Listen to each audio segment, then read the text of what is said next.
Okay, we are live with Natalie Alal. My name is Sasha Friedman, and I'm so glad you guys are all with us joining the party in Women Dating Courageously.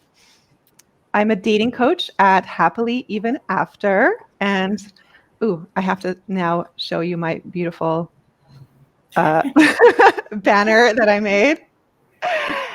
And Natalie is a breakthrough strategy coach who helps women figure out why they lack standards, have little to no boundaries, and tolerate subpar or even abusive treatment. She helps guide them back to themselves and get to a place where they love and respect themselves so they can live their best legendary lives. Yes. Happy to be here. Thank you so much. Yeah. So, all right. I'm just going to show your banner so everyone can see where you can find more about Natalie. Okay, so I invited Natalie to speak to us today because I recently went through a kind of shocking dating experience where I was speaking to a guy and we had looked into him and his references checked out and there were no red flags apparently. And and he seemed like such a sweet guy.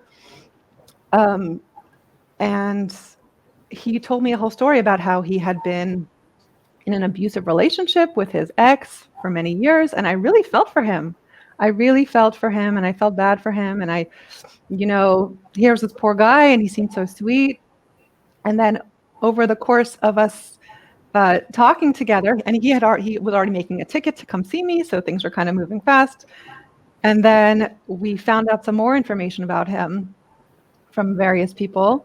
It turned out that his ex had been a relative of mine. Wow. Or she was, yeah, like a kind of distant, like a cousin married to this.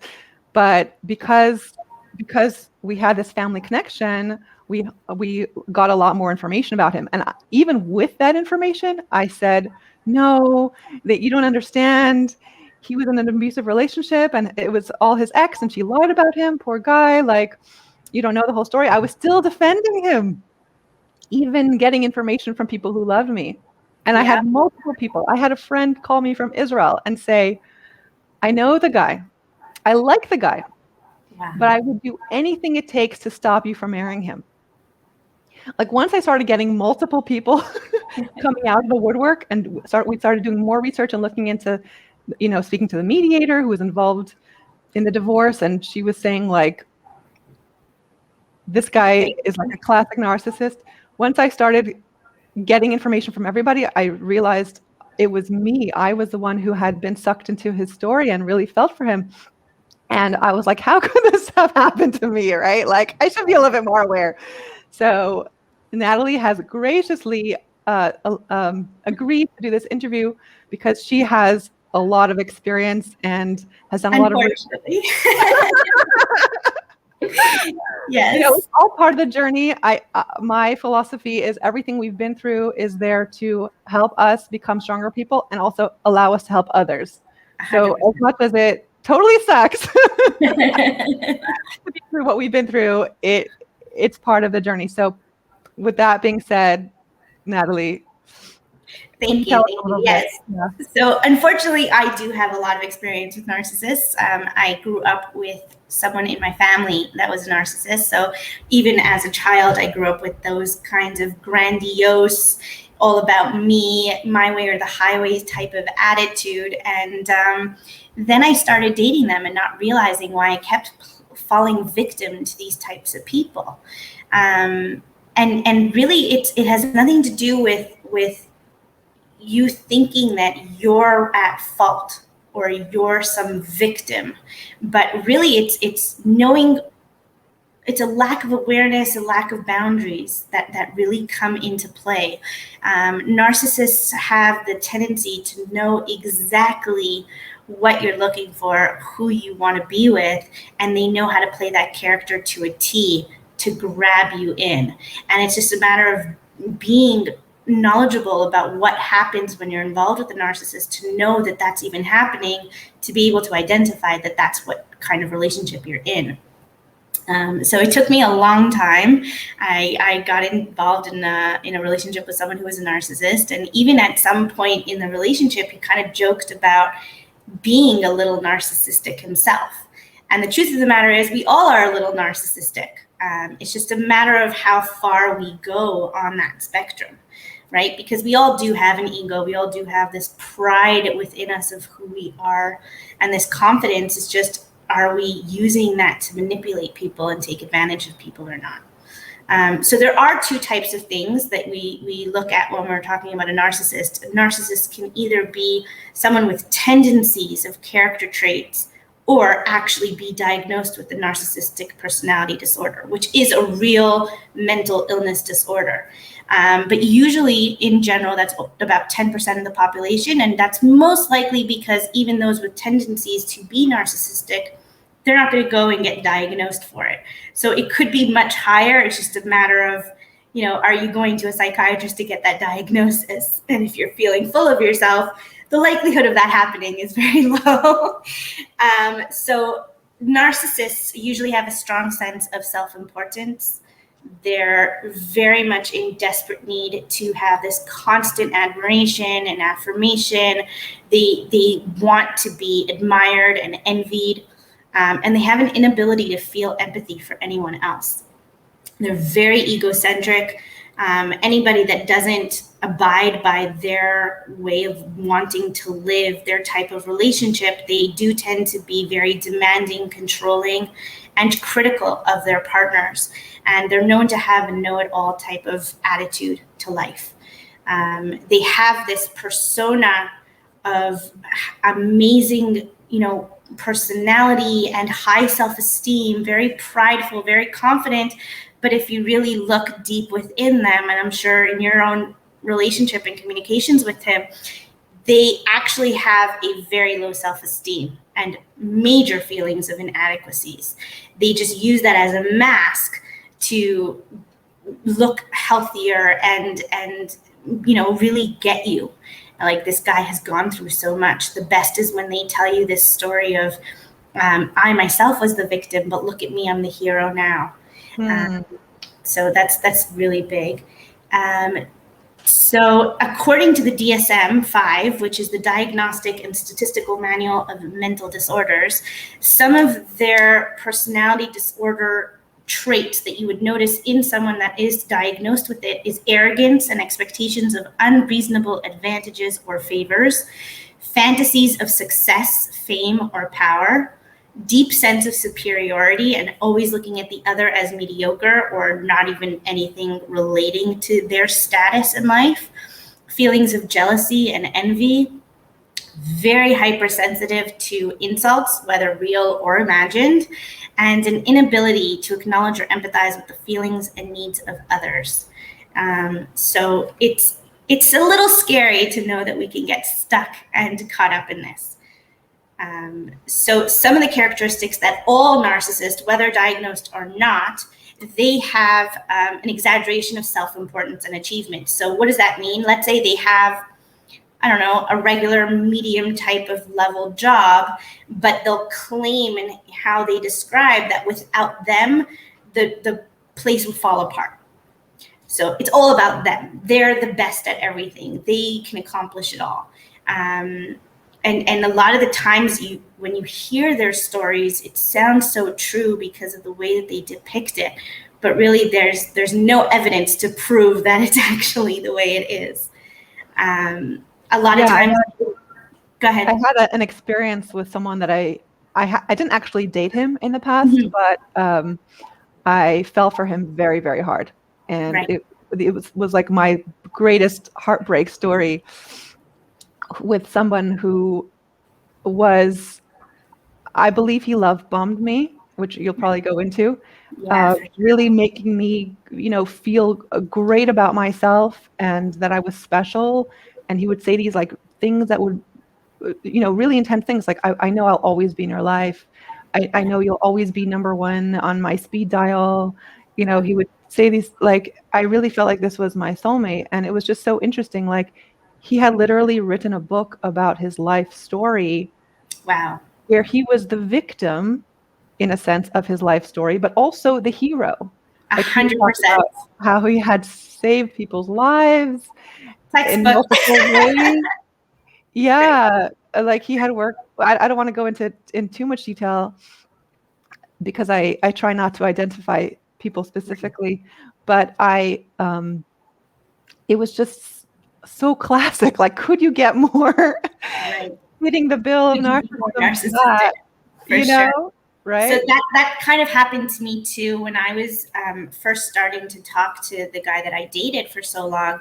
He told me his whole story growing up and how much he's been through, and foster care and adoption and broken home after broken home, and then a horrific divorce. And it was like, wow, can this guy not get a break? But look at how far he's come. Look at how amazing of a life. Exactly. Like, he came out on top. And it's that typical love story that we read about in books and watch in rom-coms where like the bad guy sort of becomes the good guy. And I don't know about you, but I definitely had that fantasy that I'm going to turn these bad guys into like the best husband possible. So when I met him and he was telling me all this, it clicked right in like, oh, he's mine. He's the guy I've been dreaming about forever. Right. And that's part of the snare that they get you in. Yeah, there's something like so sexy about that, like the bad boy who now loves you specifically, and like 100%. you're the one, like who you're the chosen. Exactly. Yeah. And it's like, oh wow, I know he went through all this in the past, but now he's different. And like, yes, maybe he's been married multiple times, but like it was the problem with the exes. They were all crazy. For sure. And they also tell you that they're crazy. 100%. Yeah. They tell you that they're crazy and you believe them. You're like, this poor guy, he's been through so much, like, but now he's with me, so things will be better. 100%. 100%. Yeah. It's hard. It's very hard. And we just gotta, knowledge is power. The more we know about them and the more we understand how they play their games, the better we will in protecting ourselves. That's the honest truth. So they love to be in control.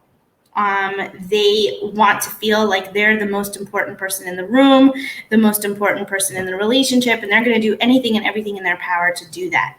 So that's another thing that we pay attention to. Like if you're at a restaurant with them, pay attention to how they're dealing with the wait staff and things like that. They're extremely charming, as we've definitely experienced and discussed right now. They will show you so much interest, and they are going to charm you in any which way they can, whether materialistically or not materialistically. Emotionally, they will fill that void within that you've been looking for your whole life. And materialistically, they will spend money on you. They will buy you gifts. They will give you time and energy, and they're just there. Everything you've ever wanted and dreamt of, they're suddenly there in front of you. I know that at the beginning when I was dating him, we were ready to get married within 3 weeks. And when I started telling my family and friends about it, they were like, whoa, you're so not that type. What is going on over here? And I was like, you don't get it. Like when you just know, and you convince yourself that like, this is it. Everyone says, when you know, I know he's mine. And it was only because I talked through everything that, okay, let's slow it down a little bit. If we're meant to be, obviously we're going to get married. So what difference does it make in 1 month or now? And we have a comment from a Facebook user. Sure. Love bombing. 100%. That's what it is. Yes. 100%. Yes. 100%. So let's talk about some of the common signs and behaviors that a narcissist has. They love to play the victim, as we've discussed. They will do anything in their power to cry victim, to everybody is wronging me, everybody has hurt me, I'm the innocent little bystander. And that even relates to you and how they deal with you, because suddenly in the relationship, anything that you do that they don't like or they feel threatened by, you're the horrible human being. You're the abusive one. You're the one who's playing games and manipulating me. And it really messes with your head. And we'll get into that a little bit more. Yeah, I know, like with this first guy that I had kind of gone out with, quote unquote, as friends and fell for very, very hard. Mm-hmm. Initially, yes, he was completely, love bombing and everything. And then it became almost like I got to the point where I almost felt like I had to apologize to him because he was saying like, oh, you're being selfish and you're this. And I like was trying to think like, what did I do wrong? Like when you start feeling confused, like what went wrong and I must have done something wrong, and you feel like you have to apologize to the person. Yeah, it's like, gaslighting. Yes, that's a really good sign right there. They definitely gaslight. That's the next thing I was going to say. They love to turn it on you. And what they'll do is they will make you overreact. They will push you and push that nerve, that one little tiny thing that they know will push you off the edge. And suddenly you're screaming the same way they are. Suddenly you're behaving the same way they are. And then they look back at you totally calm and they're like, you're abusing me. You're yelling at me. You're the crazy one. And all of a sudden you're like, oh my gosh, maybe I'm the abusive one. Maybe I'm the narcissist. Right. And it messes with your head because you really think you're going crazy because you know the truth.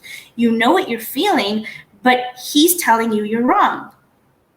So who's the right one? And it really it's so confusing. It messes with your head. Right. And you get blamed at the end for, you've tried so hard to make everything right, and then you get blamed. All right, so here it says, loss of attention, they disappear sometimes, they find someone else. Yes, we're going to get into that. That's part of their tactic to play game, 100%. Another thing that they love to do is play the blame game, which we kind of got into with the gaslighting, where it's nobody else's fault but others, never theirs. Like we said, they're always the saint, and they lie. They will do anything in their power to look like the saint. And a lot of the times when you're involved with one, whether it's a family member or someone you're dating, they are so charming to everybody outside that no one will believe what's going on behind closed doors. No one will think that, unless they know them personally, which you were very lucky in your situation, but you will sometimes look like the crazy one. Like, how could he be doing these things to you? He's so wonderful. So that's a little scary. Yeah, it took me time because I really did think like, this is a good guy and I've messed it up somehow. I've done the wrong thing. I've said the wrong thing. It took me a while to realize. It took me almost like a year when someone came to me and told me she was dating the same guy and he said the same things to her. Like he told me on the first night, like, I love you. Like, and I don't know, it was just so magical. We had a magical time together. And I was just like, I was so wrapped up in it, and when it went bad, it was like I must have done something. Yeah. And this woman came to me and said, I'm dating this guy, and I was like, all the alarm bells went off. And she said, I said, what was it like the first night? And she said, it was just so magical, and he told me he loved me. And I'm like, yeah. I felt the same way. And then I was like, okay, it was a pattern. It wasn't just me, right? So sometimes like you don't really realize it right away, but like it comes out later. So we have a question from Shauna. Do you think that all narcissists know that they are manipulating? My experience is that they truly believe what they are saying, doing. So it depends. It depends how far gone they are. A lot of them have experienced trauma, and that's where the narcissistic comes from. There's two types of narcissists, either the grandiose or the vulnerable. The vulnerable is usually coming from a family that's been controlling and really held back the ability to be able to react and show emotion as a child. So those are more likely to be introverted and more closed off, and they don't really understand what they're doing and what they're not doing, but they're still manipulating. So they might not be 100% aware, but no narcissist doesn't know what's going on. And sometimes they'll use that as a tactic. So please be careful. They'll pretend like they don't know, and sometimes they really just do, and they know exactly how to wrap you around their finger. There's another type called the grandiose. And that's when it was like basically a free-for-all. Nothing could ever be wrong with my child. It's the parenting is so much into raising that child's self-esteem to such an extent that they're the perfect human being in the world. So it does play into effect of how they grow up. And they know exactly what they're doing. They're full of themselves to the same extent, and they will kill not literally, but they would do anything in their power to be on top always. They even go out of their way to make sure that they're only hanging out with people worthy of their class status. So anybody that's less than how they think they should be or appear, they wouldn't even talk to. So this is something that I was researching a little bit, that when you get so built up by narcissists and they tell you how wonderful and beautiful and amazing you are, and you feel like you just are lapping up that attention, part of it is because they get something out of you being greater. Like Sure. it helps them. Sure. Because the more they build you up, the more you'll love them and the more admiration and attention they get. And they feed off of that. It's once you start pushing back that's when they fight more for you. And we'll get into, I'm going to talk about that actually right now, how the relationship really progresses. So there's usually three stages of a relationship with a narcissist. So basically let's first talk about how you are more likely to get involved with a narcissist, because I think that's important to go into. I'm just going to show this comment here. Oh, perfect timing. Okay, so yes. Okay. So before we talk about the relationship, let's talk about why we get involved with them. So I'll tell you, I've been through a lot in my life, and I never thought that I had a lack of self-esteem, lack of self-worth, lack of self-love. But there are some common traits that make you an easy target for them. And so this isn't to put you down or make you feel bad about yourself. It's more to build up your awareness and make sure that you really know how you feel about yourself on the inside, because you are a magnet and we all bring out an energy within us. I don't know if you guys are aware of law of attraction, but there is something within us that what we feel inside goes out to the world. And so if you have low self-esteem, people notice it when you're around them. As someone who has confidence versus someone who has lack of self-esteem, they act differently in parties and events. They're more like the wallflower type. So they know what to look for. You can have a lack in your confidence of abilities, whether it's at work. So bosses will take advantage of you as a narcissistic boss, or even physical appearance, like, oh, you're a little overweight, you're a little shorter than everybody, you're not so, comfortable with your hair, whatever it is, but like something about you is not feeling good, and they grab onto that. And it's the easiest way to manipulate you. With that also comes naivety and ignorance. And again, I'm not trying to put anybody down, but knowledge is power. So the more we know about these traits of narcissists, the more we realize, hey, wait a second, am I being played right now, or is this guy for real? If someone's telling you he loves you on the first date, which has happened to me too, and I was totally, floored by it, and I actually said I love you back, because we had so many conversations on the phone, because I told myself, this time I'm going to be careful. This time I'm going to really check and vet him out. And I asked 150 questions, and he was so honest about everything, had a ready question. Like, it was like rehearsed for him. He had like a script ready. So by the time we went on the first date, which ended up being 6 hours, he took me to a fancy restaurant. He wined and dined me. So by the end of the night, we had this magical, romantic, beautiful bond that obviously there's nothing but love there. Yes.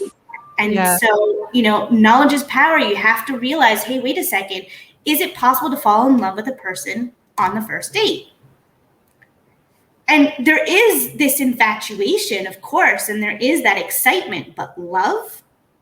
Right. So just knowledge is power. The more you know, the easier it is to see the signs.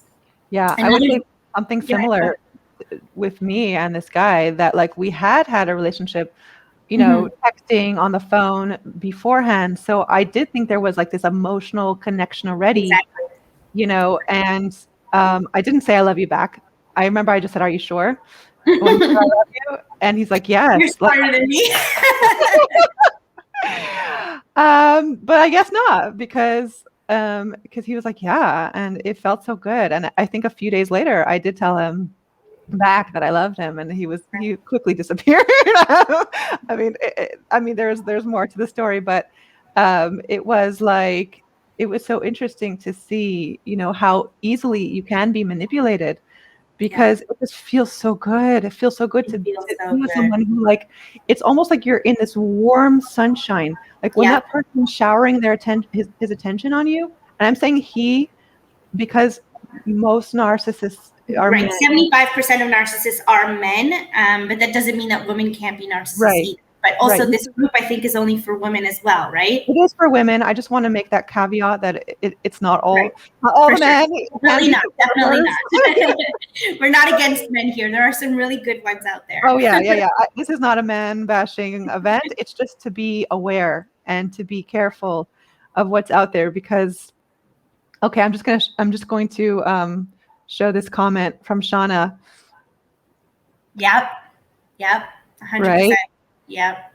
that was the hardest part for me because all of my friends and family members that originally warned me over the guy that I was dating, when they realized that I wasn't walking away from him within seconds after they warned me, they kind of let me go. And I looking back, I totally understand them because they really didn't know how to help.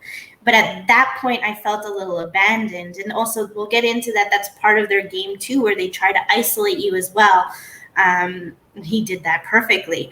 But when you don't have that support system that's doing that, and then you're only dealing with the people that he knows, all he is that charming gentleman who's friends with everybody, who's amazing, who's happy-go-lucky, and how dare you talk bad about him? How dare you see this bad person that, like, you must be the psycho, you know? And it's scary. It's scary. So another sign that makes us an easy target going into this is dependency. When we're codependent and we're looking to others to feel loved, to feel good about ourselves, to give us that worthiness, that self-esteem, that fuzzy, yummy feeling that they give us at the beginning of the relationship that we were talking about just now, that's making us such easy prey to them. So the more independent you are in life, the better chances you have of not being prey to them, because it's harder for them to ensnare someone that has a full life outside of them. When you jump into the relationship and you're suddenly, full on, I'm in, he's mine, love of my life, it's a different ball game than, hey, wait a second, I'm not going to see you Monday, Tuesday, Wednesday, because Monday I got yoga, Tuesday I got, Pilates, Wednesday I'm hanging out with this one. Like, you are not available to him 24 hours a day because you have a life outside of him, and that's really important. Low assertiveness is also an issue. If you don't know how to stand your ground, if you don't know how to say no, if you don't know how to, tell a person how you feel when you don't like something, and that's either because you're scared of conflict, you're scared of, rocking the boat a little bit, that can be an easy prey situation too, because you're going to end up people pleasing him, right? And that's a fear of negative emotions. You're going to do anything and everything to make him happy.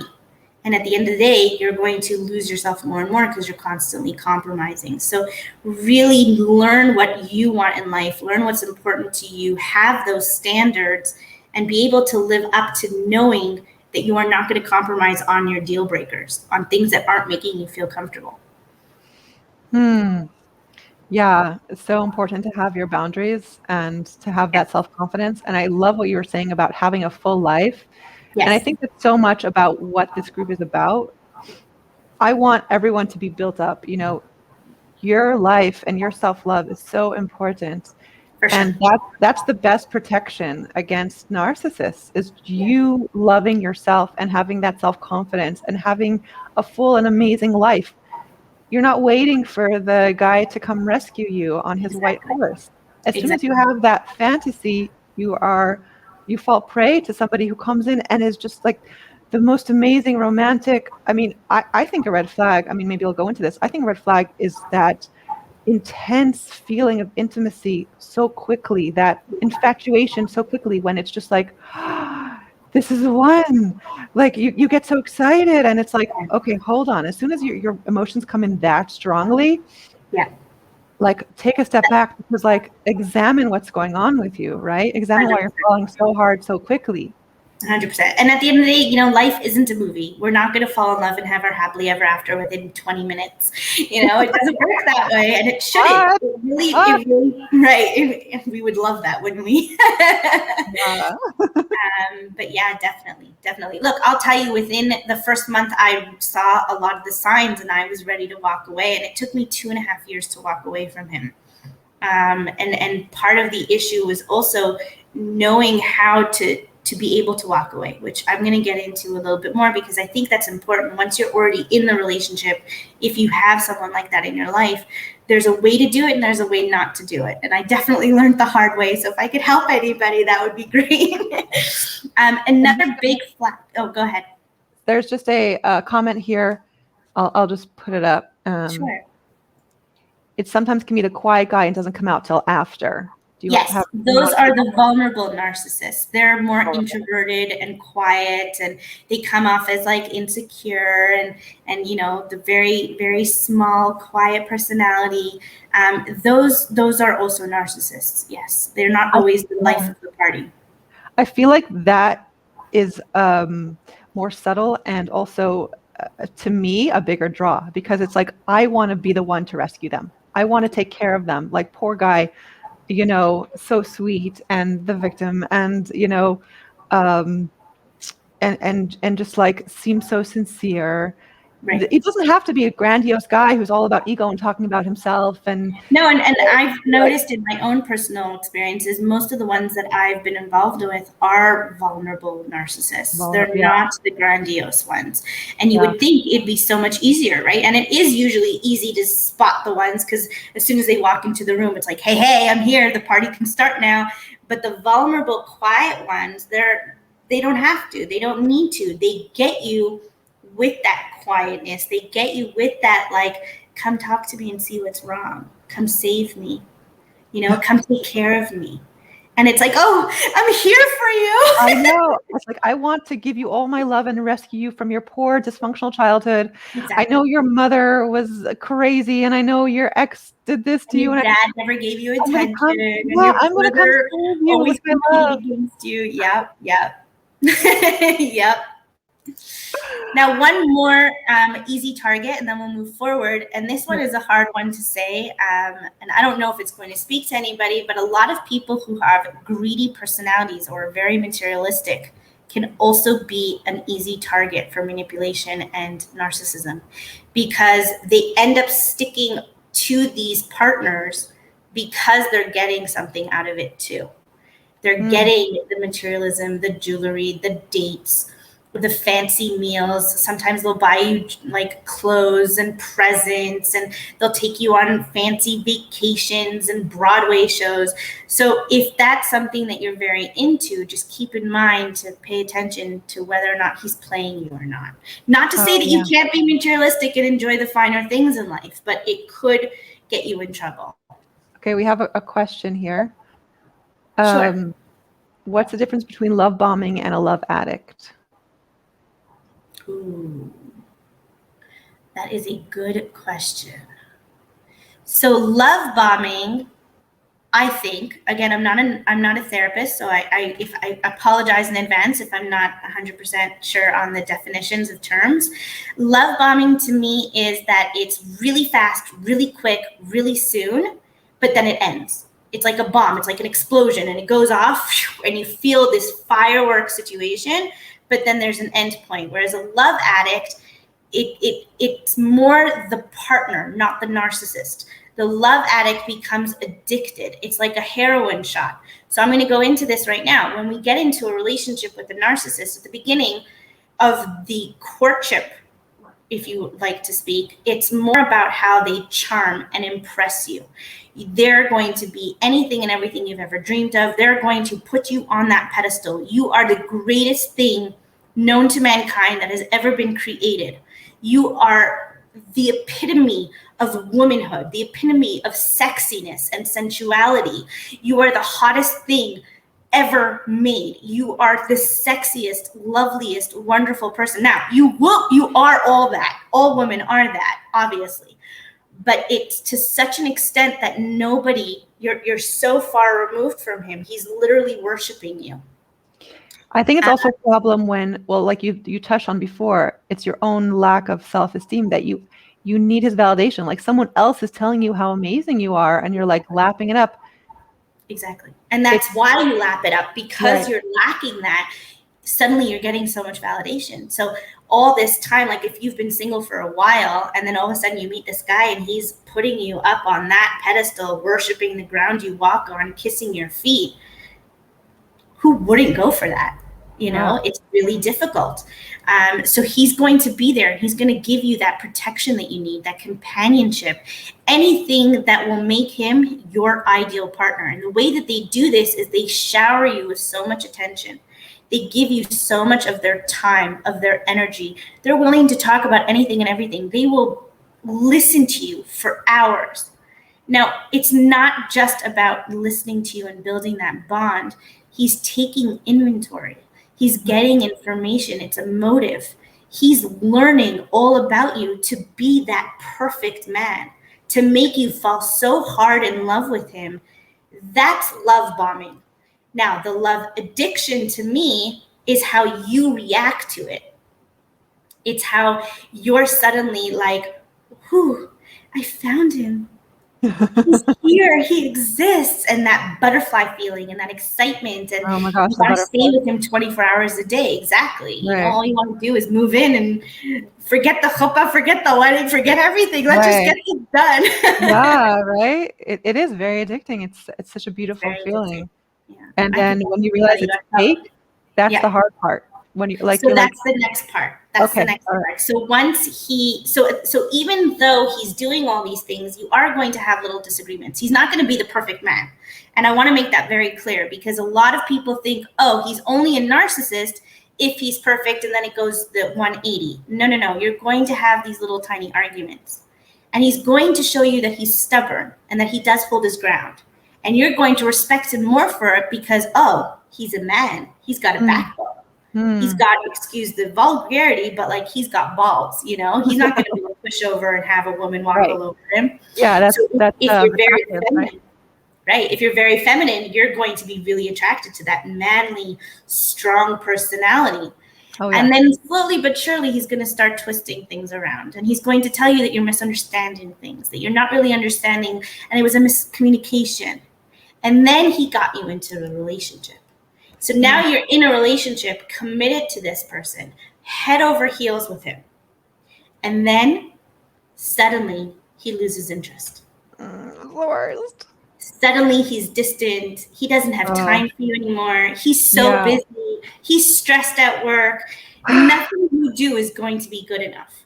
And trust me when I tell you this from experience, you are not going to know what hits you.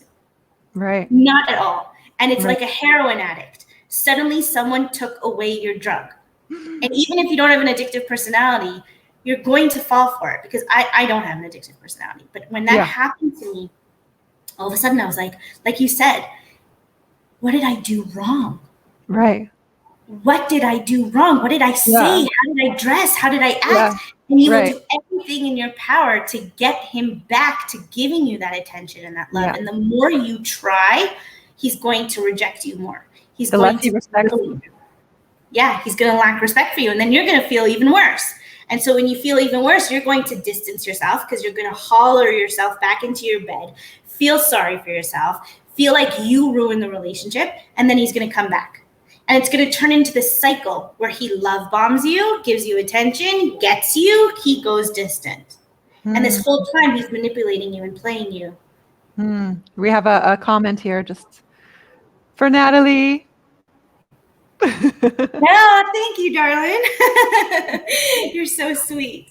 So as you fall deeper and deeper into him, that's when he's going to start controlling you. He's going to start trying to isolate you, complain about your job. Every story you've ever told him, he's going to use against you. And all of a sudden, he doesn't like what you're wearing, has another idea. He doesn't like who you're hanging out with. He doesn't like the comments you're saying. And nothing you do is good enough. And so that stubbornness that was there at the beginning is suddenly turning into intimidation. Yeah, it was attractive at the beginning when it seemed like he's like this macho man, and then it becomes like controlling and sometimes abusive, right? Like my guy turned into a verbally abusive, crazy person. Like the things he used to say to me, but I was so caught up in it, and I didn't know how to like, never in my life did I think I was ever going to let someone call me names, put me down, or anything like that. But I didn't even realize it was happening. And I would just be like, okay, tell me what to do to make it better. Tell me what to do to get back to that honeymoon phase, because that honeymoon phase was so good. And I want that all my life with you, right? Oh yeah. It's that yeah, it's like always trying to get back to that idealization phase. Exactly. And that's how they play you, because it's a constant cycle, right? And so you're on this never-ending treadmill, this never-ending marathon of getting him back, getting that ideology of this lovely, amazing, fantastical life with him, right? Yeah. And then we get to the end of the relationship. Now, usually it can end in two ways. Either he finds another source and he's over you because he's bored with the game and you're not playing it the way he wants to, so he moves on. And he won't usually move on until he already has a replacement. Or you get to a point where it's like, enough is enough. I can't take this anymore. I feel like I'm on a roller coaster. I'm exhausted. I'm tired, which happened to me. And I couldn't take it anymore. He kept telling me he loved me. He kept telling me he wanted to marry me. He kept telling me I was the best thing ever. If I'm the best thing ever, why are you calling me a bitch? Why are you calling me all these horrible things? Why are you distancing yourself from me? Why is it that every time there's a happy occasion, you disappear? Which, by the way, they do. No birthdays, no Valentine's Day, no nothing. Every time there's a special occasion, something will happen. Guaranteed. Well, I just want to like make sure people know there are different types of narcissists. So like you might be fooled because you have a different type, right? So there's a variety of warning signs, and like pay attention to the different ones. So just to kind of break it down, there's like these three phases of the narcissist love cycle. There's that idealization phase where it's just like amazing. It's like the sun is shining on you. You feel the butterflies. You're like, this is birds are chirping, right? Right. The birds are chirping. Yeah. It's like, this is how it should feel. Like this is when the music starts playing in the rom-com or something, you know? Exactly. And then there's like the next phase, which is a devaluation phase where they're distancing themselves. Suddenly you're the problem and you're coming to them and saying, what did I do wrong?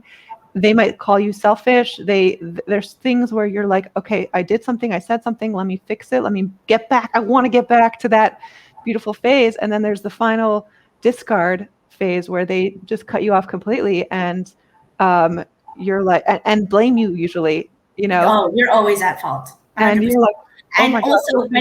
when they don't react well and they call you names and they scream and put you down, you made them. That's not their personality. I've never been like this before. You turned me into this. And that's even worse, right? Because then you start wondering, did I? Am I that horrible? Am I that broken? Right? Especially if you've gone through something in life before, or you're already on the edge of low self-esteem, low self-worth. The person that validated you, that put you on that pedestal, is suddenly telling you that you turned him into this monster. Imagine like the mind game, right? Oh yeah. So we have a couple questions coming in. Sure. I think we're going to go into it. Any good pointers for creating good, healthy boundaries for dating? I think that's probably going to be. Sure, we could talk about that. I wonder if I get into that. Well, I think we're going to talk about that soon, but if not, please remind me, okay? Okay, and then there was another question here. Can you elaborate on why they can't be around for holidays, birthdays, etc.? It's not that they can't be around, they choose not to be around because it's important to you. And so, whenever there was an anniversary, something came up. They would cause a fight for whatever reason. It's just a game. It's part of their cycle. Anything that suddenly means something to you is a punishment, right? They have to get back at you for something, and it's the perfect opportunity to do that. And it's that love bombing and discarding, love bombing, devaluation, love bombing, and distancing. It's the way they manipulate you and control you. Because the day after or 2 days after, they're happy to meet up with you. It's just they couldn't be there that day. And, you're hurt, you're angry, you're upset. And then when you're hurt, angry, upset that they messed up and weren't with you, you're the bad guy. So again, it's a manipulation tactic. Okay, we have another question. I think that was similar as before.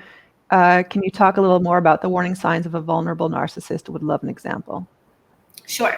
So let me just talk quickly about how, if she decides to leave, what happens. So Okay. usually if she decides to leave, he's not even going to react to you, because he's so confident that within 24, 48 hours, you're going to come running right back. But if you don't, which would happen in my case, because I was like, I'm done, this is over, goodbye, he will do anything and everything in his power to get you back. And that includes making your life a living hell. And that's when the scary side of him comes out, really. Because if I can't have you, no one else can.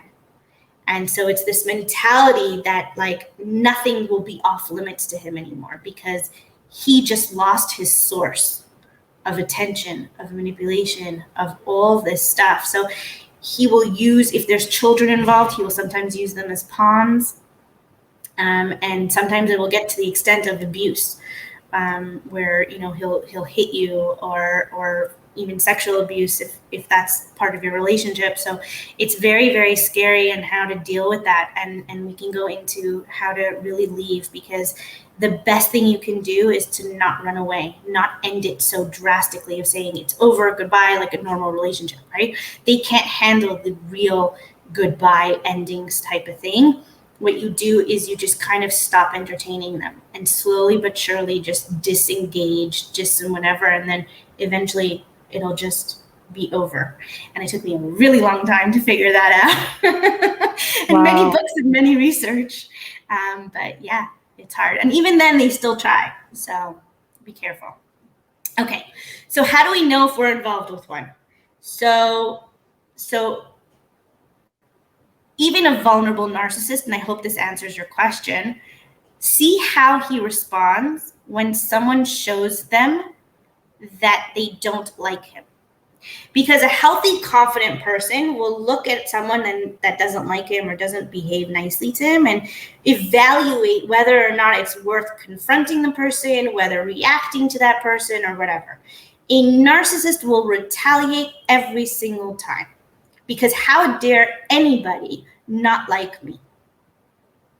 So even a wait staff in the restaurant, if they don't behave the right way, pay attention to what happens. Pay attention to what's going on. Like, just like he's paying that close attention to you to learn your ins and outs, do the same thing with him. I don't recommend testing, though, because that can get you in trouble. I would also say listen to their stories, because definitely, if they have a life story where they're always the victim, a vulnerable narcissist, doesn't matter. They have a lot of stories to prove how they're always the victim, and just like listen to the way they talk. Listen to the way they talk about their ex or their past. Maybe they got into some altercation with somebody in the past, and they again feel like they were the victim. Listen to the way they talk, and if it's like this pattern where it seems like they're cutting themselves off from people, they're always right, the other person is for sure wrong, they can even prove it to you, just listen a little bit to the way they talk, and that should help you a little bit pick up if they might be a vulnerable narcissist. 100%.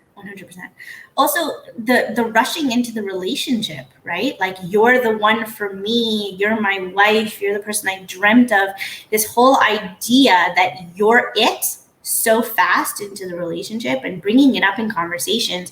It's one thing I know Sheikh dating goes really fast also, but it's one thing to talk about, the idea of what a house would look like and what the Shabbos table would look like versus you're it for me, let's do it, let's go. There's no question in my mind. Especially if you feel you don't know him well enough, he probably doesn't know you well enough. So pay attention to how quickly he shifts through that and what's happening to him and how much proximity he wants with you. If he wants to see you 24 hours a day and keep you in his little cage kind of thing. Yeah, if things get too close too quickly, just pay attention. Okay, so we have a comment here. I'll just show it. It might take up a lot of space on the screen. Okay.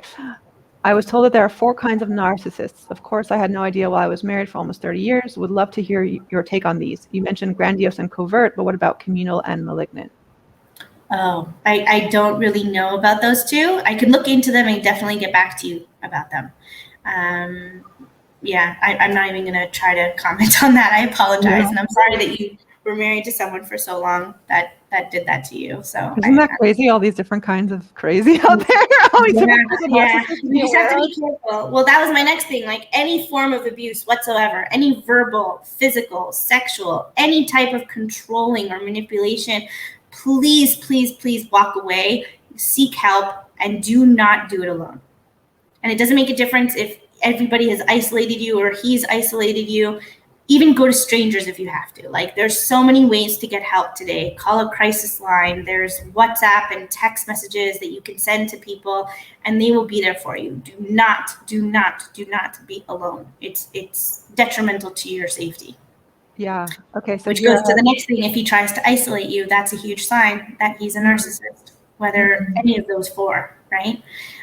If he's constantly picking on you, but says it's a joke, like, oh, your hair looks funny, like that, like what happened over here? Like it's a little frizzy, like even the dumbest thing, but it's constant and it's all the time and it's just belittling and it's like, ooh, that hurt, but oh, it's a joke. Yeah. Ooh, that was very nice. Oh, but it was a joke. And if it's always like that, he's just gonna tear you down and make you feel worse than you already do. So that's a huge sign that you might be involved with someone like that.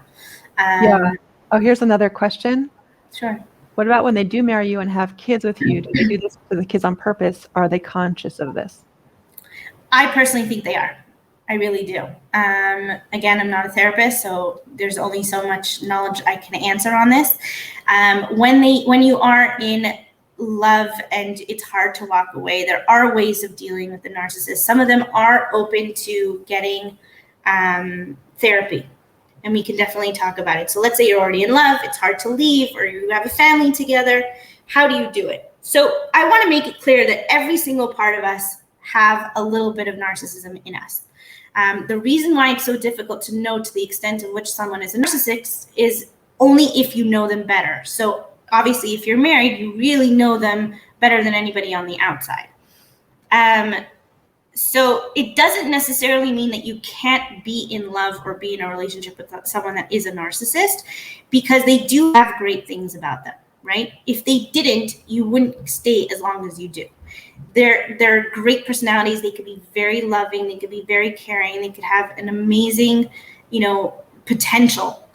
But that doesn't necessarily mean that like they're all horrible 24 hours a day and a huge monster, and why would anybody be stupid, right? Like I never understood the battered wife syndrome until I got into this relationship, because like how do women stay in these types of relationships? Well, if it was all bad all the time, they wouldn't. But there are amazing memories there that I'm going to cherish for the rest of my life because they were people. Yeah, and I think also, especially if the guy had an abusive childhood or something, we as women are so empathic and we're like excusing his behavior because the poor guy, that's all he grew up with, that's all he knew. Like, he doesn't know any better. He doesn't know any better. Yeah, he's being abusive because that was how he was raised. So like you excuse it with your empathy, with your love, and that's something to watch out for, 100%. So you have to really pay attention if you are in a relationship with one, of whether you're more heartbroken or you have more times of joy. Because if it's constantly that you're just defending and fighting for the relationship and you're just crying and heartbroken, or you've gotten to the point where you can't even cry anymore because you're just so damaged, you really have to reevaluate. And it's not my place to tell you what to do, but you're not supposed to suffer, and we're not meant to suffer in our lives. So if you're in that situation, just try to figure out if it's worthwhile to stay in that relationship or not. Yeah, I would definitely say listen to your gut. Like, how are you feeling? How are you really feeling? Are you feeling loved, or are you feeling it's unhealthy? Like sometimes your gut will tell you that, and listen, like really listen, Listen when you feel like you have to defend yourself. Listen when you're confused. I feel like confusion is a really good tool because it's like, I'm really confused in this relationship. What's going on? I'm getting mixed messages. Is he into me? Is he not into me? Like if you, being in confusion, if it's not clear to you, then that's a sign. That's a sign to listen to. 100%. Okay, we have a also, couple, yeah, go ahead. No, with the question. So we have a couple questions. One is, Natalie, did you have a child with a narcissist? I'm going to answer for you, no. No, I didn't have a child. No. Okay. We weren't married. Okay. All right. How do you protect a child? So what's interesting was he was divorced with children. So I did spend a lot of time with his kids. And what I noticed was he had this idea that his ex-wife was the narcissist. And it could be, I don't know her well. But I noticed that they both played the children off as pawns. And like, I was just sitting there watching this happen with these poor children who are so innocent. And it was very difficult to watch. So I would kind of turn into their protector whenever I was around, and it got me in trouble also, but that's a different situation. But they have a tendency to punish the children for you. Like, oh, I sacrificed my time to be with you versus being with my children. Or, because of, this one's behavior, we're not going to do X, Y, and Z. And so suddenly your relationship is dependent on what's going on with the kid and vice versa. And so you lose out, the kid loses out, and your relationship suffers. So no matter what, it's a lose-lose situation. And it was just awful. It was really awful because kids are so innocent and there's no reason for that. So with vulnerable narcissists, just so you know, because they're so introverted, you might not even realize that they're getting into your face and playing all these games until they start to undercut you. So it's only when you notice that suddenly your opinion doesn't matter. Anything you say is being misconstrued or misunderstood or taken and twisted in a certain way. So they're much more quiet about their manipulation, which might be the covert also. I'm not sure. I think the covert is the vulnerable narcissist. I think. Yeah, I think so too. And I think the malignant is the grandiose, because malignant is more public sometimes about when they belittle you. Like one guy, he wasn't the last one, but one guy that I dated that was also a little narcissistic in hindsight that I noticed. This was before I started all my research on it. He had a tendency to belittle me in public. And he would make me look a fool in friend events or dinner parties and things like that. And, you turn into that blushing, embarrassed person who just kind of shuts down for the rest of the night because you don't want to embarrass him and make a fool of yourself again and look like the idiot. So they're more purposely hurtful. I mean, I think they both are, but publicly purposely hurtful. Whereas the vulnerable one is more quiet about it, and you don't really notice it happening until it's a little too late. So let's say you are dealing with one. Well, I just want to stop you for 1 second, Natalie. Sure. We are like at the top of our hour. Do you want to go overtime? Like we're still getting more questions coming in. Sure, I don't mind. You have more that you want. I don't know about your time. Are you okay with it? I'm okay with it. I'm okay with it. Okay, great. And yeah, I love the engagement. So thank you. Okay, yeah. Yeah, so we have some more questions coming in. Do you want me to go for it? Questions? Okay. So here we have, so what's healthy vulnerability versus unhealthy vulnerability? Because we all are to a point vulnerable and we all have our stories. Right. So I think it's a matter of knowing when to share your stories. I don't think it's healthy to tell your entire life story within the first couple of dates. Some people do, and it works for them, but because you might be a magnet, again, the more you know yourself, and I'll just go into this, it's all about self-love. Because if you love yourself and you care about yourself and you're feeling worthy and validated on your own, and you have a life without a man or without a partner, then anybody that comes your way that tries to demean you or belittle you or break you down, you're unstoppable. it's kind of like what I call in my coaching, you're a legendary person. You're beyond all of that because nobody can get to you, because you know exactly who you are. You know exactly what you stand for. You have your standards, your boundaries, your relationship that's so strong with yourself that I'm just no gonna matter what you say, I'm just gonna show how people can get in touch with you, because you're saying such beautiful things Oh, thank you. You're so sweet. about how to have this self-love and how to kind of protect yourself from narcissists by having that love. And Natalie is just an amazing coach who really helps people heal from trauma and, stand up and live their best lives, their most legendary lives. So I'm just going to put that out there. Okay, continue. Thank you. You're so sweet. You're so sweet. Look, I'll tell you, I had a really tough time. I was broken until I started realizing that instead of breaking apart from him, I focused more internally. And once I built myself up, the fighting changed. The insults changed because I wasn't going to take it. If he would put me down on the phone, boom, I would hang up. Like, there's no reason for me to tolerate this behavior. So the more you care about yourself, it's all about you at the end of the day. And so in any relationship, like I had a friend who went on a date and had a friend come on the date with them. And they were just chilling, hanging out, going to this one's house, going to that one's house. And at the end of the date, she was like, ugh, I felt so cheap. And I was like, well, why did you tolerate it? And when you know what you stand for, when you know that you're worthy and valuable and you're the prize, you're the queen, you're the goddess, you're the daughter of the creator of all creations, nothing can make you feel bad. Nothing can make you feel broken. You are that person that's on the pedestal, but you don't need a narcissist to put you up there. You need to put yourself up there.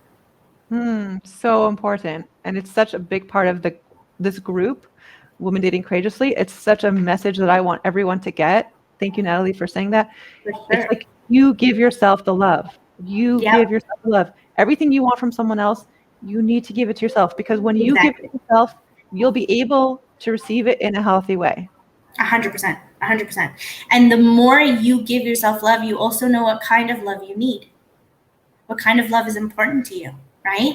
If you don't know how to love yourself or date yourself, I know it sounds cheesy. I don't mean like go to a restaurant and, treat yourself. I mean, sometimes why not? I go on dates with my girlfriends. We go to really fancy places. Not now with COVID, but like we would do the whole steak and appetizer and dessert and bottle of wine, because why do I need a man to take me out on a date to have those experiences? If I want to go to a hotel, I'm going to get a friend with me and we're going to go to a hotel. If I want a spa day, I'm going to do it with them. Yes, it's not the same. And of course we all want that guy to have those experiences with. But if you can't do it for yourself, why would he do it for you? Right. So we just have to get out of that mentality that someone else has to validate our sense of being, our sense of worth. And trust me, when I tell you this, it's a game changer. Because I've been there. I've been to rock bottom. I've had really bad relationships. And once I started realizing that I was worthy of more, and I started forgiving myself and accepting myself for who I am. Yeah. And I took responsibility and accountability. It is not your fault that you attracted a narcissist, but it is 100% your responsibility to know how to deal with it and how to move forward from it. Right? There's no victimhood in this situation, because if you're a victim, you're just frozen in that. I used to think calling myself a victim was going to make me feel better about myself. I'm a victim. It's not my fault. This happened to me. But all it did was freeze me into that and block me. It was like a wall was covering me, and I had this magnet on my forehead that said, victim, victim, come get me. And all I got for 5 years was one abusive relationship after another. As soon as I said no more, I started attracting different people. Right? That's beautiful. Yeah, actually, one of the women in the group sent me a video about another woman who talks about narcissism. And she was saying how the narcissist is part of your soul journey, and it's He's there to bring up all the parts of you that need healing. And if you don't address those, you will continue to attract the next narcissist. So your job is to find those parts of yourself. And it's almost like a blessing, I want to 100%. say. That's how I see it. Met a narcissist, because it allows you to examine what is inside of me that is falling for this, that's attracting this, that's allowing this, and how can I heal that? And how can I become a stronger person on my soul journey? Yeah. Yeah. Honestly, like a lot of people are saying, like, don't you regret dating this person for so long? And I'm like, no, I'm so grateful to him. And they're like, what? He put you through so much. And I was like, yeah, but look who I am today. I'm so strong. I'm so capable. And I never thought that I would be in that situation where, like, I know I will never tolerate that kind of behavior again because I healed myself through that process. Of course, the pain is still there. Of course, I would never want to wish it on anybody. Trust me when I say that. Nobody wants to go through that, right? Especially when the abuse comes in. Like once he got physical with me and was pushing me to do things sexually and things like that, that's when things really got horrible. Yeah. But when you learn to have that backbone and that strength from within, because we all have it, it's all within us. It's all within us. And that's the beauty of coaching, is we're not doing anything. We're just helping you find your inner strength. But it's all within you. You have that ability. Yeah. You know, I say that when I had this great heartbreak with this guy who now I believe is a narcissist, I consider him to be one of my greatest teachers in life. I learned so much about myself. I first of all, I'm so proud of myself and grateful to myself that I cut it off with him. I wouldn't say I cut it off completely, because I was still very connected emotionally, but I didn't allow it to be what he wanted it to be. It didn't allow the relationship to be what he wanted it to be. He wanted it to be like a friends with benefits type of situation. I was not okay with that, and I had new boundaries. And I'm very proud and grateful to myself for having those boundaries. And yes, it was painful to have him distance himself from me after that, but I saw who he really was once I had those boundaries. And so it was a teacher to me, and it was also a teacher to me of what I could handle in terms of heartbreak. I was heartbroken to an extreme extent. I was literally in physical pain. I felt physical heart, like I was like, that's why it's called heartbreak, because it hurts. It really hurts with that pain. And I realized, like, I can experience heartbreak and I'm not going to die. You know, like it taught me that I could handle the emotions. I could handle any emotions. You know, we're so afraid, like you were talking about conflict. We avoid conflict. We want to be people pleasers because we don't want to avoid that discomfort of standing up to him and making those boundaries. But if you can tell yourself, I can bear the discomfort, right? I can have those boundaries and still survive. You know, I'm not going to die because I made boundaries, right? And I'm not going to die if he breaks up with me. Like some people are like, I can't live without him. Yeah. Like they will do anything to stay in his life. They will sacrifice their integrity, whatever it takes, to be with him because they love him so much and they can't imagine their life without him. If you're at that point in your life, you know, you are very vulnerable. It's to getting to the point where you can say, I am willing to bear the discomfort. I'm willing to bear the heartbreak. I'm willing to do what it takes to be in my integrity. I mean, that is just, it's such a lesson, a life lesson that will help you forever. And yes, it hurts. It sucks. You're going to, you know, cry your heart out and feel all the pain. But like, at the end of the day, you become such a stronger person for that. 100%. That's fantastic. Fantastic. I'll tell you, when I eventually ended it for the last time, I was shaking. My whole body was shaking. And you know, I was lucky to have someone like a coach help me through it. And I kept hearing her words speaking back to me. It was just like, don't show any reaction. Don't show him how he's making you feel. Literally no emotion. And that's one of the tips that I'm going to go into now. I was shaking, terrified, because I was like, he's going to hurt me. He's going to do something to me. How am I going to get to the phone to call the cops in case I need to? Every possible worst case scenario was going through my head. But I said, no, I'm better than this. And if I have to, figure out a way. I'll scream fire, someone from my apartment building, something will happen. I'm not worried. I have to do this. I have to walk away. And it was the most empowering moment of my life. Wow. Because I knew that I could do it. I knew that I'm better than this. And I acted on it. And it is the fear of the unknown, but it's also the fear of what we're capable of. You know, like a lot of people don't even realize how strong they actually are. And they're actually scared of the strength from within because it's like this roaring fire. Like I said before, you have this legend living within you that's like, I know you could be so much more than this. Why aren't you? And that fire is burning inside of you and you're just pushing it down. Eventually, that person's going to just like want to break free. And when it does, it's spectacular. It really is. So let's quickly go through the tips and then we can end it. Yeah, I do have a few more questions. I don't know. We are going. I know we're going way over time. I don't know if we're going to get to all the questions. Should I show you any more questions or should we just continue? We'll do a few more and then worst comes to worst, I can always answer them in the comments after. Yeah, so we have the picking on you. Is that the devaluation phase? How long does it take to get to that part of the relationship? So it depends how fast you allow it forward. With me, it happened in the first month. I don't know how fast it happened with you, Sasha. Within the first month, he was really, really good. But I also wasn't so available at the beginning because of my job requirements. So it really depends on how fast he's got you in that web where he feels like he's totally comfortable because he knows he has you and you're stuck, you're hook, line, and sinker kind of thing, you know? How long does the belittling and the insults last? So long as you allow it. That's the truth, because as soon as it ends, it's probably when you give up. Because you're going to keep trying to get him back. So as soon as you give up, he's going to go back into the love stage because he's feeling like he's losing control over you. You're walking away from him. You're giving up on the relationship. It's like, no.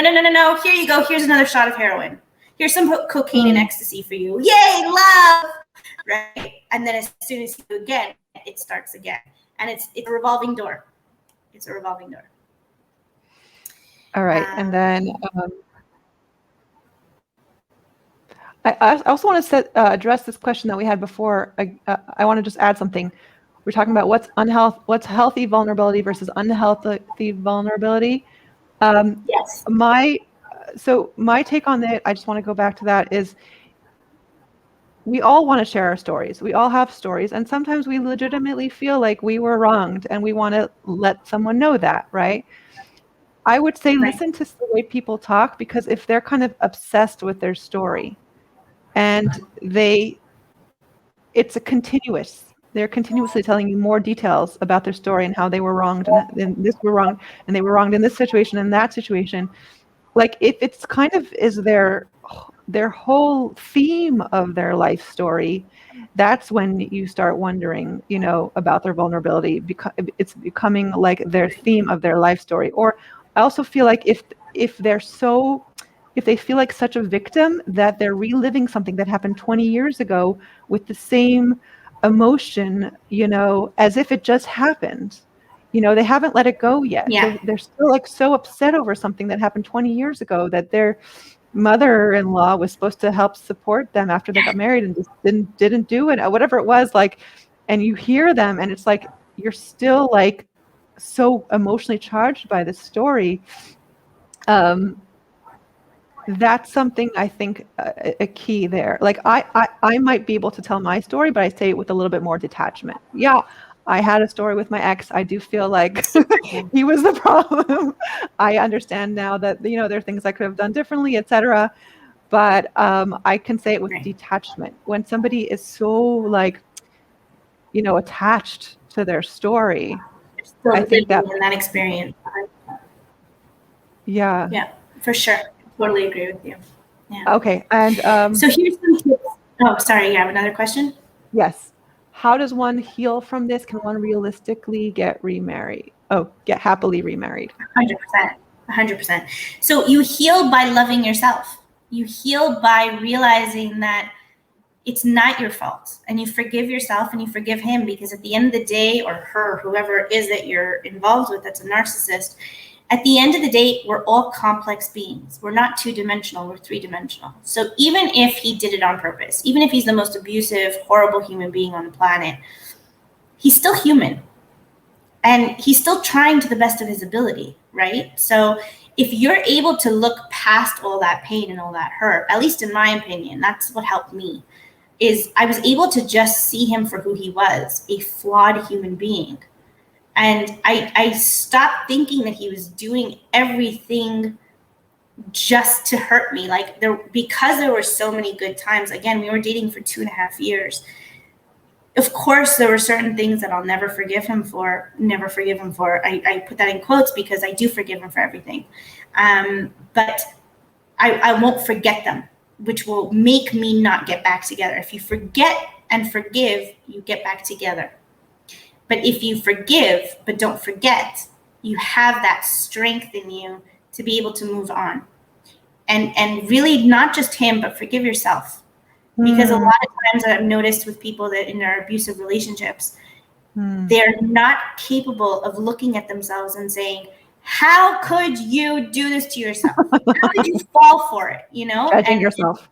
Yeah, stop it. Just really stop it. Okay, it happened. We all make Stop mistakes. it. Yeah, we're all complex human beings. We all make mistakes. We all screw up.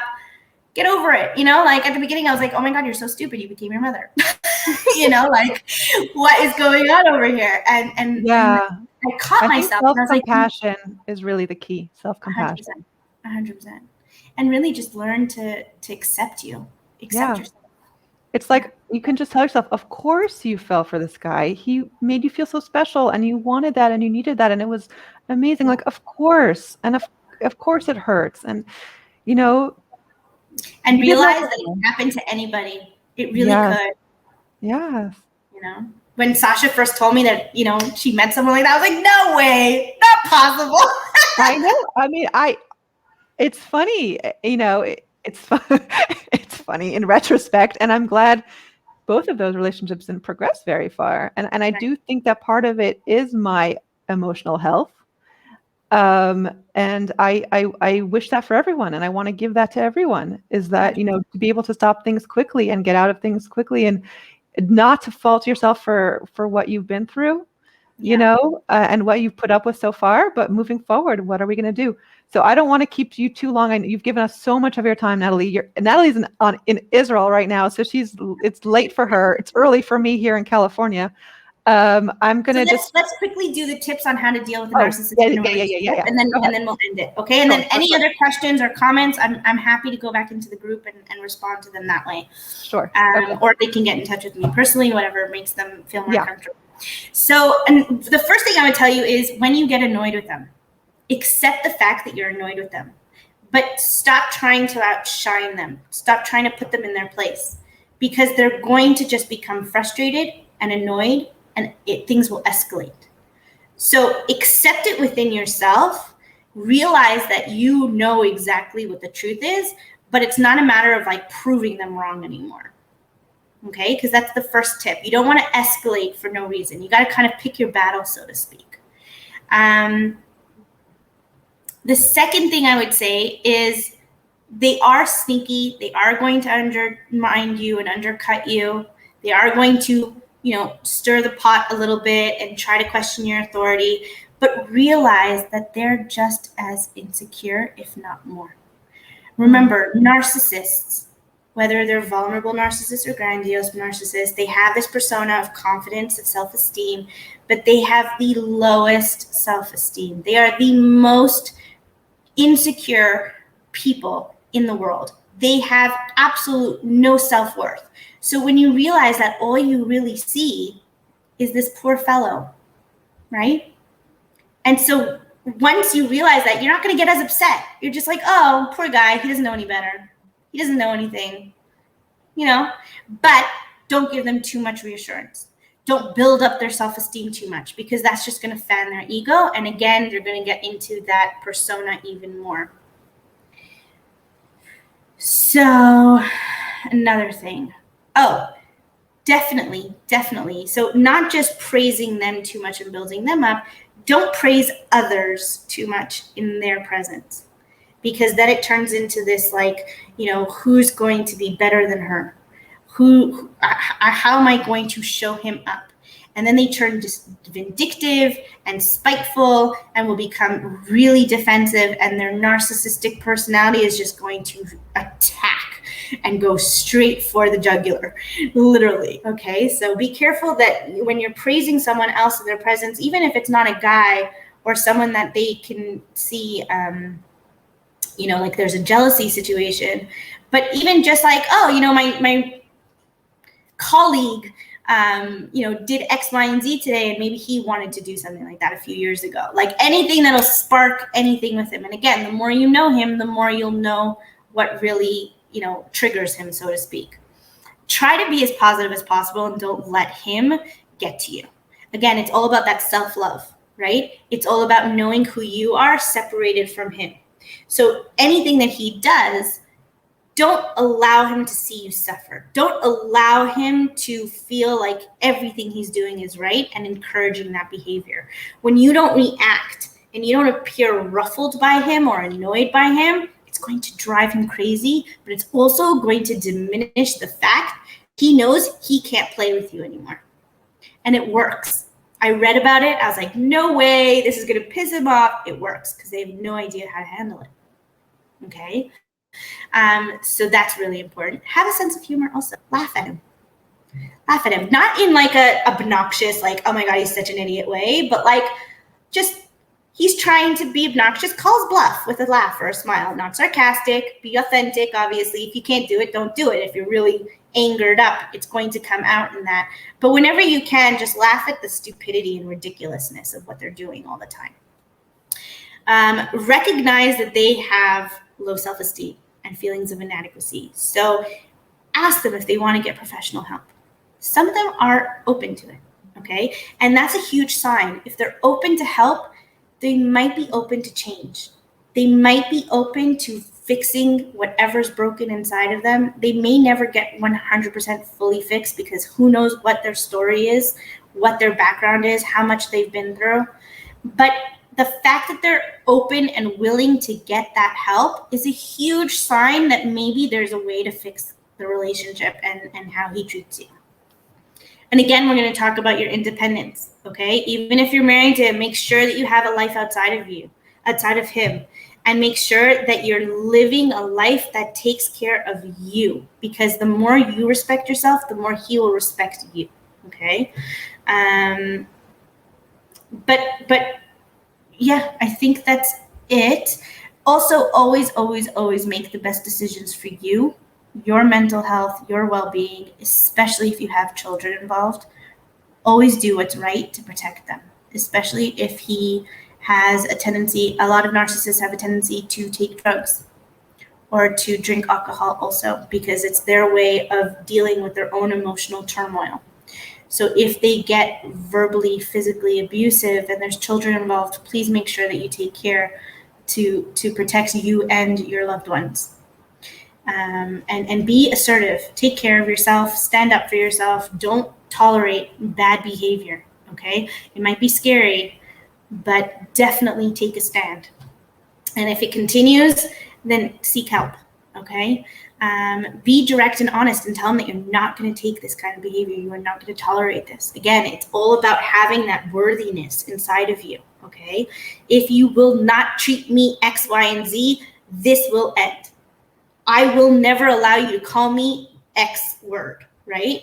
And the stronger you are in how you communicate that, the more he's going to know that he can't do anything. And then the manipulation will lessen, and he'll either find another source of who to play with, right? A new partner, or the relationship will dissolve naturally.